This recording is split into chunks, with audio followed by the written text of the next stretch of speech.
With the aim of achieving the benefits brought about by economies of scale, International Harvester launched their worldwide tractor series in 1970. The tractors were assembled in Doncaster, England and exported across the globe. And I'll have more on the Doncaster factory in the second half of this video a little bit later on. So hello everybody, you're very welcome back to this channel, and to everyone who tuned in the last couple of weeks to all of my videos, thank you very much for the very popular video on Banner Lane. If you haven't seen it, go back and have a look at it. It is a fantastic video and the views are still racking up on that. And the little video I had out during the week on the Minalty steam threshing, a fantastic day and very well done to everyone involved in Minalty. It was a superb day out, and I couldn't get over from the last time I had been in Minalty, maybe 7 or 8 years ago, how it was actually twice the size as it used to be. And the display was incredible. So big shout out to everyone in Minalty for the fantastic work that they've done there. And if you do notice something about me in the video, of course, yes, I've had to get an upgrade on my eyes. Yeah, I had to trade in the old eyes and get some new eyes. I suppose that's just age, it comes with age. And I was struggling reading the scripts over the last couple of months, maybe last 6 months. It was just getting a little bit more difficult and stumbling over some words when, you know, I should have been nailing them. But that's not to say I'm not going to stumble over them anymore. But yeah, I did have to get them upgraded. But anyway, welcome back to the video. And of course, this is a video on Case IH, based in Europe and in the UK, and in particular Doncaster and that worldwide series of tractors. I'm not going to go too in depth into the tractors themselves. I've got about 3 or 4 pages on the tractors themselves, and I've got about 4 pages on the factory, the history of the factory, of the Doncaster factory, and everything that went with it, and all the changes throughout the years. Because I did find it quite difficult to find information on the worldwide series of tractors. There was, you know, certain amounts of information out there, but to get into the nitty gritty of the actual machines themselves. So maybe I will do another video sometime just to back up this one down the line, but this is one that I did want to get out. So here it is. So the worldwide series and the Doncaster factory in particular. So International Harvester invested heavily in the design, development and factory retooling required to manufacture the 74 series machines. The new models had simple modern styling and a cream and red colour scheme that we're all very familiar with. The first worldwide tractors introduced by International Harvester were the 3-cylinder, the 454 and the 4-cylinder 574. The tractor power plants produced 52 horsepower and 68 horsepower respectively. A synchromesh gearbox providing 8 forward and 4 reverse speeds was fitted as standard. The optional torque multiplier, the torque amplifier transmission doubled the number of available gears. However, the real news was that the International Harvester was the first tractor manufacturer to introduce a hydrostatic gearbox. The transmission was optional on both the 454 and the 574 and proved particularly popular with those who predominantly used their tractors for loader work. So anyone that's going forward and back a lot, that, you know, they don't have to be changing so many gears, it just made life a hell of a lot easier. So the International Harvester 454 and the 574 were joined by the similar 354, 374 and 44 machines in 1971. The new tractors were rated at 38, 41 and 45 horsepower respectively. The 62 horsepower 474 was added to the range in 1972, and the following year the 78 horsepower flagship 674 was unveiled. And of course, as I always say, if I have made any mistakes, if anybody picks up on anything that I've said wrong in the video or made a little error, be it on purpose or not on purpose, put it in the comments, please, and correct me if you've anything more to add. And as I always say as well, if you've driven them, which I know many of you have, if you've owned them, if you've worked in the factory, if you worked in Doncaster or Wheatley Hall, please share your experiences with all the viewers here. So the 74 series tractors had many modern features such as oil immersed, self-adjusting disc brakes, pendant style pedals and user-friendly cab layout with all major controls located on the operator's right hand side. Category 1 and 2 rear linkage was standard across the range, while optional extras included hydrostatic steering, wheel weights and a pickup hitch. The tractors were fitted with a safety frame or Victor cab depending on whether they were being exported or sold domestically. The Victor cab had a removable roof and doors, sliding side windows and an opening rear window. The tractor's fuel tank was located on top of the rear axle. Thereby, obviously, it added to the ballast, to the weight over the back axle. In 1974, the International Harvester 474 was superseded by the 475. Yeah, 475. Although the new tractor had the same power output as its predecessor, it was fitted with the very famous Perkins power plant. This was the same engine that powered the Massey Ferguson 165, and of course it was the Perkins 212 that was in the later model 165s. So approximately 77,000 International Harvester 74 series tractors were produced at Doncaster before the range was superseded by the 84 series model in 1977. So I'm not sure which model would have been the most popular across Ireland and across the UK at the time. So, anyone that's worked with International Harvester, and I know there's people out there, those of you that have in Ireland and in the UK, if you want to fill me in a little bit more on the information, please feel free to do so. The most popular model in the range, of course, was the Versatile 574. So the tractors had earned an enviable reputation for reliability among the farming community. Now is an ideal time to try and source an example of one of these 74 series machines for restoration. Like almost any vintage or classic tractor, the value of International Harvesters is directly correlated with the rarity and desirability, which is steadily increasing with every passing year, as it is with the vast majority of classic tractors now and vintage tractors at this stage. So let's take a look at the very famous factory, that factory at Wheatley Hall in Doncaster. So from 1930 to 1949 in the first section. So in the interwar years, International Harvester Company, IHC, already a global farm machinery giant, moved to establish a full manufacturing presence in Britain. After years of importing and assembling equipment, the firm purchased land at Wheatley Hall Road in Doncaster in the late 1930s with the aim of building a large works for full-scale manufacturing. Construction of a new plant effectively began in 1938. However, with the outbreak of the Second World War, the government intervened. The British government requisitioned the brand new facility for munitions manufacturing, postponing IHC's plans until peace had returned. When the factory was returned to IHC in 1946, the company restarted operations by producing service parts for machines made in the United States, Canada, and elsewhere in Europe, an important bridge between wartime production and peacetime agricultural needs. The site's location on Wheatley Hall Road would become synonymous with Doncaster's tractor building for the next 6 decades. By 1949, the plant shifted from spares to tractors under the McCormick International banner. Doncaster launched production with the Farmhall Model BM, so that's for the British market, derivative of the same, that famous Farmhall line, marking the start of an unbroken run of tractor assembly that would carry the site through multiple companies and brand identities before finally ceasing in the 21st century. Through the 1950s and the 1960s, International Harvester's UK strategy matured into a 3-plant network. Wheatley Hall Road and later a second Doncaster facility at Car Hill, plus a tractor factory at Bradford.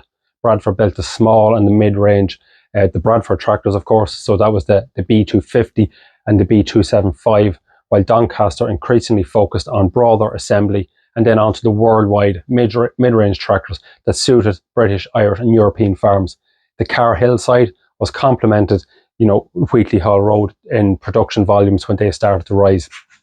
So by the late 1960s and the 1970s, Doncaster became strongly identified with the worldwide and later 84 series machines.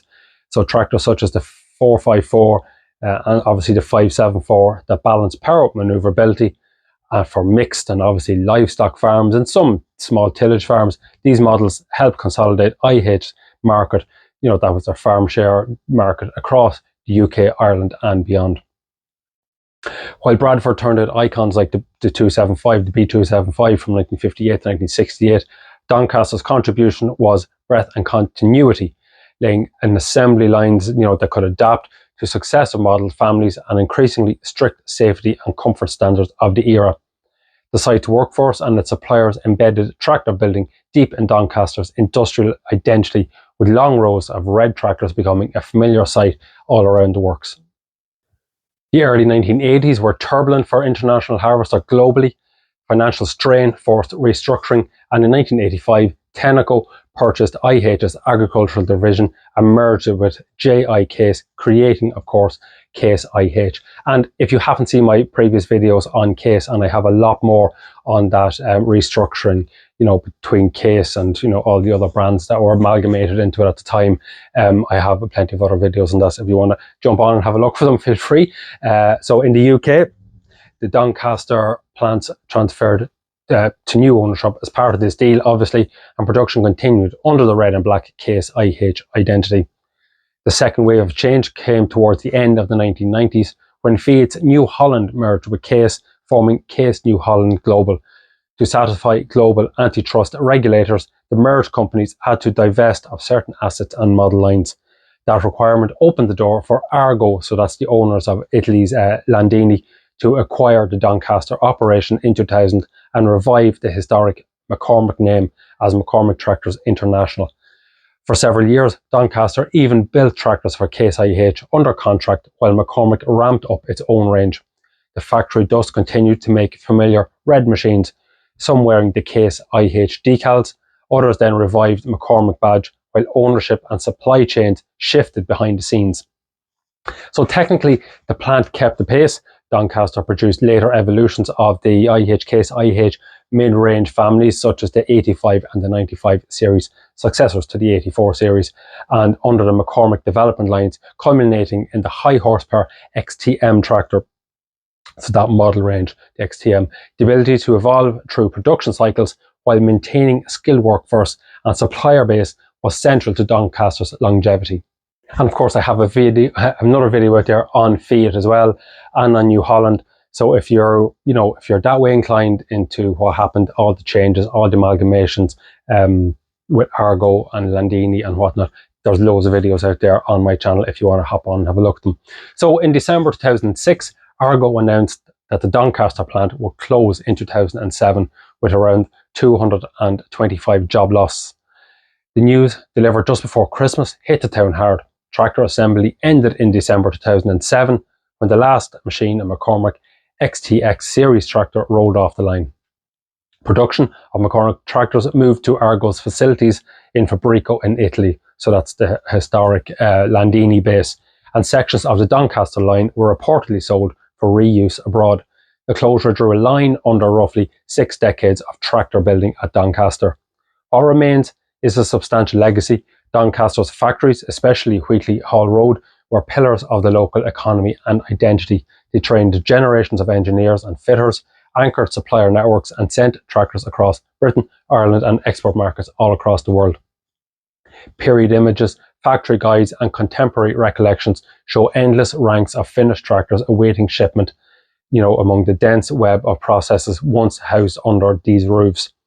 Today, with most of the site cleared or repurposed, archaeological and heritage assessments, along with commemorations and local histories, help preserve the story of a works that shaped both a town and a brand. So I know people are beginning to realise that, through this period of time throughout the UK, and it's still going on in the UK, closures of these legacy factories that had been set up post-war or pre-war, and how the huge amalgamations from larger global American companies literally came and just swallowed them up, shut down the factories, people out of jobs, and it has been going on in the UK for a long, long time. And it is a shame that so jobs are lost, but that's business. That's it's a shame to see it that all these businesses were lost. But if you look here on the wall behind me, I've got a lot of tools that I bought from various. Now these are from the 1940s and 1950s. Tools that I bought on eBay, and a lot of some of these have came from the works in Doncaster. Some of them have came from Banner Lane. I bought all of these. They're all verified from reputable sources. All these tools are from the 1960s and 1950s, 1940s.